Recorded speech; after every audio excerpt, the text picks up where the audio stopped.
Bonjour, je m'appelle Jason Simard. Mon nom de moine, c'est Tenzin Gawa. J'ai été ordonné par Sa Sainteté le Dalai Lama. Je suis un étudiant du maître tibétain qui s'appelle Lama Samten, qui vit au Québec depuis 20 ans. Maintenant, je suis à Bodh Gaya, donc on a pensé aujourd'hui parler avec vous du thème de la méditation. C'est en langue tibétaine, c'est quand on parle de méditation, euh, on dit il y a trois choses importantes.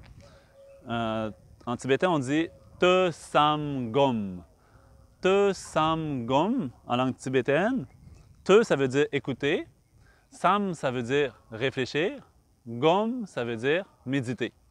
Donc, il y a une expression tibétaine qui dit les grands méditants qui veulent méditer sans écoute et réflexion préalable, c'est comme ceux qui veulent escalader une falaise privés de doigts, privés de mains.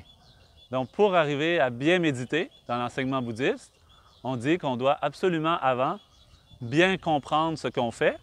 Et pour bien comprendre ce qu'on fait, il faut avant avoir étudié, il faut avoir appris ces choses-là. Donc, pour cette raison-là, dans les grands monastères bouddhistes, comme par exemple Lama Samten, lui a étudié dans un monastère qu'on appelle Ganden.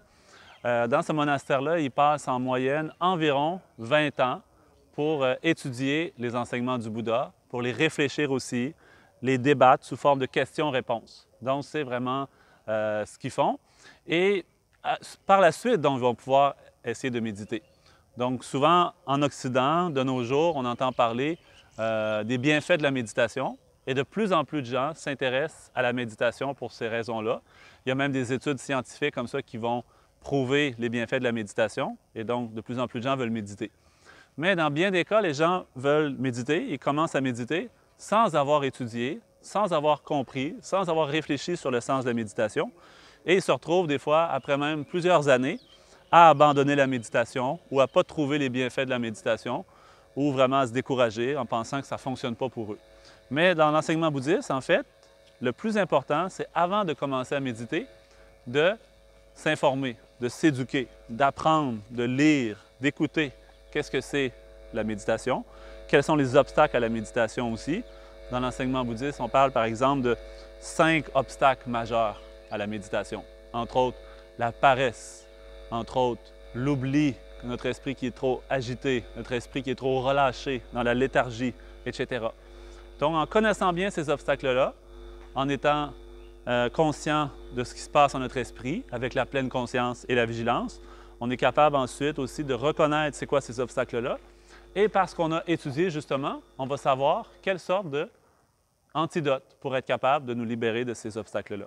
Et donc, comme ça, on va pouvoir ensuite bien pratiquer la méditation. Dans l'enseignement bouddhiste, il y a deux sortes de méditation qui résument en fait toutes les paroles du Bouddha en deux sujets que sont le calme mental et la vision supérieure.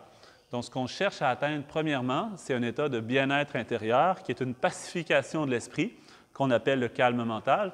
Et c'est sur la base de cette première forme de méditation-là, la méditation de concentration, une fois qu'on a atteint le calme mental, ensuite, on peut pratiquer la deuxième forme de méditation, qui est la méditation analytique, qui nous permet de développer la vision supérieure. Donc, c'est comme ça le sens de la méditation, c'est ce qu'on doit essayer de cultiver en nous. Vraiment, la méditation apporte des grands bienfaits, mais avant, il faut bien la comprendre. C'est pour ça que, justement, comme le Dalai Lama le dit souvent, l'importance d'étudier. De nos jours, en Occident, on a cette habitude, justement, comme on est chanceux, on a accès à des écoles, à des centres d'études pour apprendre toutes sortes de domaines. Mais pour l'esprit, c'est la même chose. On doit apprendre aussi comment fonctionne notre esprit. Et c'est pour cette raison-là que le Dalai Lama souvent encourage et dit c'est important de s'éduquer, de partager les informations sur le sens de la philosophie bouddhiste et de la méditation. Et c'est pour ça que nous aussi, au Centre Paramita, qui a été fondé par Lama Samten, nous aussi, on fait cette même chose-là, partager les informations. C'est pour ça qu'on donne des formations sur la méditation pour apprendre aux gens à méditer. Donc, vous êtes bienvenus. Si vous avez le temps, vous pouvez chercher sur Internet, voir le Centre Paramita, aussi sur Facebook. Donc, vous allez voir les dates auxquelles on donne des formations. Entre autres, je vais y aller au mois d'avril et mai, au mois de juillet, pour donner des formations sur la méditation. Merci. Au revoir. Janju semjo rinpoche magye banam ke gyoje ke ba nyamba me ba kone kondu pe wa belge